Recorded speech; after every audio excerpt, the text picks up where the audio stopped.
pessoal, hoje papo de coração, e a ideia desse vídeo é trazer para vocês informações relevantes, importantes para a saúde de vocês. E hoje, assim, é com muito prazer que a gente recebe uma participação do Dr. Labinas, psiquiatra do Instituto Labinas. Muito obrigado pela sua participação, viu? Isso, Bruno, é um prazer estar aqui. E hoje nós vamos falar sobre um tema que é muito importante e muito frequente no nosso dia a dia, de consultório, os pacientes perguntam, que é a questão da relação, Labinas, da depressão com doenças cardíacas. A gente sabe que existe uma relação, já tem estudos, inclusive, né? Mostrando que tem essa relação de depressão com, por exemplo, infarto. Sim. E aí eu queria te perguntar assim, a gente não sabe exatamente por que isso ocorre, né? Tem várias teorias. E na psiquiatria, como é que a gente poderia entender isso? Por que a depressão pode gerar infarto? Você falou muito bem, a gente tem as duas vertentes, a depressão gerando infarto e o infarto gerando depressão. Essas duas ocorrem com grande frequência. A gente pensa que a depressão, ela muda não só a tristeza, o prazer, como ela faz a pessoa ter alteração de sono, e quem dorme menos tende a infartar mais, a pessoa ela tende a ter hábitos alimentares inadequados, então aí começa a comer, às vezes até com uma certa ansiedade associada, come muito doce, ganha peso, por estar sem prazer, sem vontade, sem energia, não faz atividade física. Sabe-se que pessoas com quadros psiquiátricos tendem a fumar mais, então você associa tudo isso, além de uma atividade na depressão, que é uma atividade inflamatória, por assim dizer, se propicia a eventos cardiovasculares. Exatamente isso, a gente tem percebido isso, né, que você piora o que a gente chama de fatores de risco. Então, no consultório cardiológico para os nossos pacientes, a gente fala sempre de fator de risco. E aí, uma situação que foi muito interessante, se imaginava que a depressão era um fator de risco. E aí foi feito um estudo muito grande, que foi publicado já há bastante tempo, já foi em 2005, e ele provou que a depressão é um fator de risco para infarto. Então, isso é uma coisa comprovada. E aí, como você bem falou, o paciente não se exercita, não come direito, abuso de álcool, a gente vê que isso acaba sendo muito frequente. E muitas vezes o paciente tem um quadro depressivo, mas tem uma ansiedade também associada, né? Sem dúvida. Eu brinco, eles infelizmente se autotratar às vezes até com álcool, né? Sem dúvida, sem dúvida. O álcool acaba sendo uma válvula de escape, principalmente em homens, mas isso tem aumentado muito no sexo feminino também, em homens depressivos. E aí vai fazendo uso de álcool regular, vai piorando o quadro depressivo e vai piorando o quadro cardíaco da pessoa. E uma coisa que eu queria, né, até para falar para os nossos pacientes, como é que a gente, assim, quais são os sinais, os sintomas de um quadro depressivo? Quando que uma pessoa ela pode começar, ou familiar, perceber que aquela pessoa ela está evoluindo para um quadro depressivo e buscar ajuda? Os principais sintomas são tristeza, diminuição ou perda do interesse e prazer nas atividades, angústia, alteração do sono, alteração do apetite, sentimentos de inutilidade, sentimento de culpa, pensamentos até de morte, não necessariamente se matar, mas se Deus me levasse, já deu minha hora, são os principais sintomas. A gente vê isso e lá no consultório a gente atende bastante paciente idoso. E uma coisa que a gente percebe, às vezes, esse idoso, às vezes, ele não evolui com esses sintomas tão clássicos e aí a gente vê ele se isola e às vezes a mudança até de comportamento. Você vê dessa forma também? É perfeita a sua pontuação. Esse tipo de depressão que eu falei é o clássico, muito comum na população adulta, jovem adulta e adulta até um pouco mais velha, mas né, o idoso é um pouco diferente. O idoso tem sintomas, mas o isolamento é muito comum, déficits cognitivos são muito comuns, você começa a achar que ele está demenciando, memória recente, esquece as coisas, desatenção e certa apatia. Você vê um certo desinteresse na socialização, desinteresse global pelas coisas. Então, aquela deficiência de memória que às vezes os pacientes relatam para a gente, principalmente o paciente idoso, às vezes as pessoas ficam preocupadas com Alzheimer e procuram um neurologista, mas ficar atento porque pode ser um quadro depressivo, né? Tem inclusive um nome, não sei se você sabe, a gente chama de pseudodemência depressiva. É uma depressão que causa como se fosse uma demência, né? Olha só. Então, eu acho que isso é importante, assim, os pacientes ficarem atentos, os cuidadores, né? É algo também que a gente vê que quem cuida, por exemplo, do paciente idoso, também tem uma incidência de situações emocionais também importantes. É mais frequente no cuidador do idoso o quadro depressivo? Você tem essa informação? Sim, a gente sabe que cuidador tem evoluído para um burnout. O burnout é um fator de risco para depressão. Tá? Então, é frequente depressão no idoso, mas um cuidador que fica só naquilo, que não consegue ter outras atividades sem ser o cuidar, é um fator de risco, sem dúvida nenhuma, para depressão. Você citou o burnout, né, que seria uma situação extrema de estresse, que às vezes a pessoa ela começa a ver as coisas como o seu trabalho, as suas atividades, como se fossem coisas automáticas e sem uma relação emocional com aquilo. É isso, o burnout?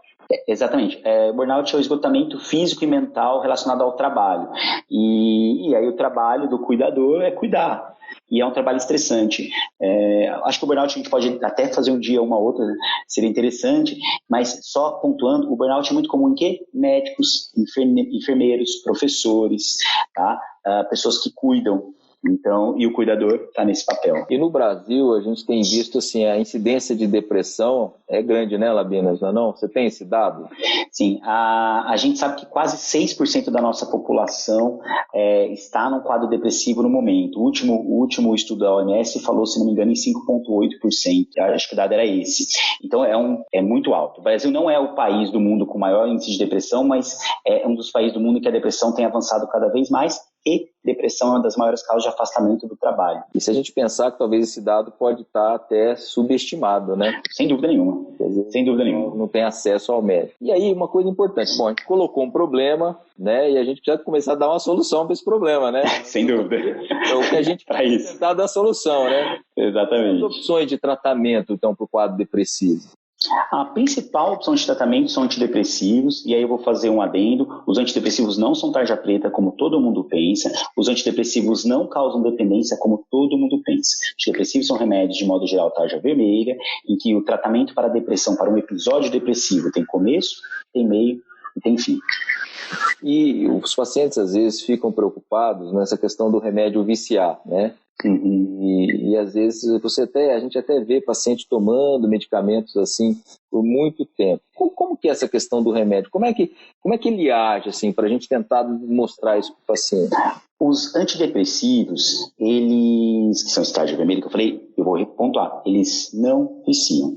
Eles modulam principalmente 3 neurotransmissores, mas tem até outros no nosso cérebro chamados serotonina, dopamina, noradrenalina. Eles agem de uma forma de recaptação, enfim, eles têm uma ação lá, em que eles fazem com que esses neurotransmissores comecem a se equilibrar no nosso cérebro e façam com que a pessoa saia do episódio depressivo.